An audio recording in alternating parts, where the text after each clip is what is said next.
저 이종원입니다. 여러분, 전 첫 번째부터 말씀드리겠는데요. 여러분 혹시 여기는 제가 넣을까 말까 하다가 워낙 좋아가지고 지금 집어넣었어요. 어디냐면은 경기도 가평에 있어요. 혹시 서울 근교에 있으니까 혹시 서울에 아는 사람이 있으면은 여기를 꼭 한번 가보세요. 왜냐면 여기가 저기 숲이 굉장히 좋아요. 여러분 저기 전나무 숲, 소나무 숲은 많이 봤지만 잣나무 숲은 아마 못 보지 않았나 생각이 들어요. 그래서 이렇게 한 바퀴 이렇게 평지길을 한 바퀴 도는 거예요. 그게 한 4.5km 한 바퀴 돌거든요. 근데 입장료도 비싸지도 않아요. 입장료도 여기 1,000원밖에 안 해요. 이런 길들이 잘 있어요. 그래서 여기 갈 때는 저기 딴 거 가져가지 않고요. 돗자리만 하나 달라나요. 돗자리. 그래서 싹 걷다가 정말 멋있는 길이 많아요. 돗자리 딱 피고 사진만 팍 샤죠. 그래서 아까 그 첫 번째 나왔던 저 프린트물에 가평 잣향기 푸른 숲이에요. 그래서 여기 와서 이렇게 여름이나 이렇게 한 바퀴 돌면 좋고요. 혹시 가족들하고 서울 근교에 갔을 때 여기를 꼭 한번 들렀으면 좋을 것 같아요. 별로 알려진 숲이 아니에요. 그래서 이게 누가 관리를 하냐면 산림청에서 관리를 해요. 그래서 아주 나무 관리를 철저하게 했습니다. 이 나무가 보통 70에서 80년 된 나무예요. 쭉쭉 뻗어 있습니다. 그래서 여기에 아이들을 위해서 너와집, 숲가마, 귀틀집 이런 것들도 조성을 해놨어요. 자, 그리고 잣수하고 9월에서 10월까지인데 이때는 잣을 사람들이 직접 올라가서 따요. 그래서 이게 잣이 꼭대기에 있거든요. 그래서 이게 하루 일당이 20만 원이래요. 그럼에도 불구하고 사람이 걸어요. 왜냐면 너무 위험하니까. 그래서 어떻게 했냐면 동남아시아에서 원숭이를 데리고 와가지고 잣 따는 걸 훈련시켜가지고 갔다 오라 그랬더니 잣을 따가지고 밑에 놨다 놔야 되는데 지가 갖고 도망가가지고 그래서 그 원숭이는 다시 저기 동남아시아로 보냈다라고 합니다. 자, 그 다음에 이렇게 사방댐도 있고요. 그 다음 여기 가면은 제가 전화번호 적어놨어요. 행연리 산촌 생태 마을에서 하는 잣국수가 있어요. 제가 먹은 잣국수 중에서는 제일 진한 것 같아요.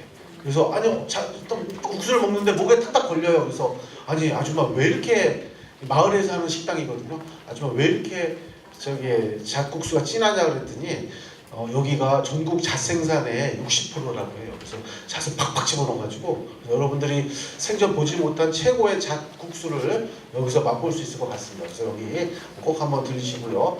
그 다음에 여기서 쭉 한 30분만 넘어가면 몽골 문화촌이 있어요. 몽골 문화촌. 근데 여기 가면 몽골에 대한 이야기를 다 볼 수가 있어요. 그래서 여러분 몽골 울란바토르까지 가려면 너무 힘들잖아요. 그런데 여기서 몽골 문화를 이해할 수 있는 그런 곳이기도 합니다. 그래서 여기도 한번 가시면 참 좋겠는데 특히 이렇게 저기 우리나라의 판소리처럼 세계 무형유산으로 지정된 것이 허미소리. 허미소리는 인간과 동물의 중간 소리예요. 그래서 아주 기묘한 소리인데 그 소리를 놓치지 마세요. 그래서 이것도 몽골에서 남양주하고 자매 결연을 맺어가지고 1년 동안 이제 공연을 합니다. 그래서 매년 공연단이 바뀌어요. 그래서 몽골 하면 누가 생각나죠? 혹시 생각나요? 예? 징기스칸. 그래서 여러분 징기스칸 옷을 입을 수 있는 체험도 할 수가 있습니다. 그래서 제가 징기스칸 옷을 입으니까 저 초상권 때문에 어떻게 다른 사람 사진을 못 올리고요. 제가 올렸어요. 그런데 제가 울란바토르에 갔어요. 울란바토르가 이제 몽골의 수도거든요. 난 제일 놀란 게 뭐냐면 거기서 최고의 번화가 이름이 보니까 서울거리더라고요.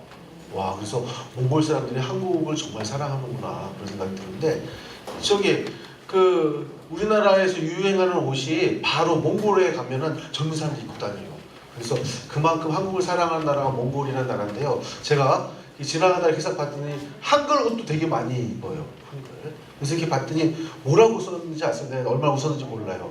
빨간 옷을 입었는데 앞에 뭐라고 썼냐면 새누리당 적혀있더라고요.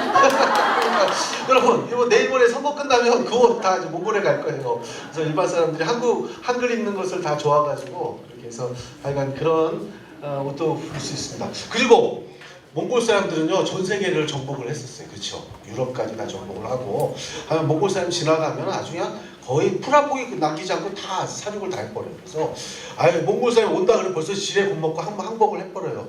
그럼에도 불구하고 대한민국 고려는 이 36년 동안 이렇게 했다는 건 거의 불가사의한 일이라고 얘기를 해요. 그래서 어쨌든 이 사람들이 그 세계를 정복할 수 있는 가장 큰 원동력은 이 말 타는 거예요. 말 타는 거. 그래서 이 말을 지금 여기서 이렇게 타는 걸 많이 봤지만 여기서 말등위에 올라가가지고 말을 다 아무것도 안 잡고 그리고 활을 쐈는데 정확하게 맞추더라고. 그리고 말 위에서 줄넘기도 타요. 그래서 여러분들이 이때까지 수많은 마상쇼를 봤지만 여기의 마상쇼는 아마 못 보셨을 거예요. 그래서 이번 여름에 혹시 기회가 되면 가평에 자탄기 푸른숲 오전에 콩국수까지 다 드시고 잡국수까지 다 드시고 오후에는 여기 와서 이거를 감상하시면 하루 코스로 딱 좋아요. 그래서 혹시 서울에 친척들이 있다면 여기 가자고 한번 졸라보세요.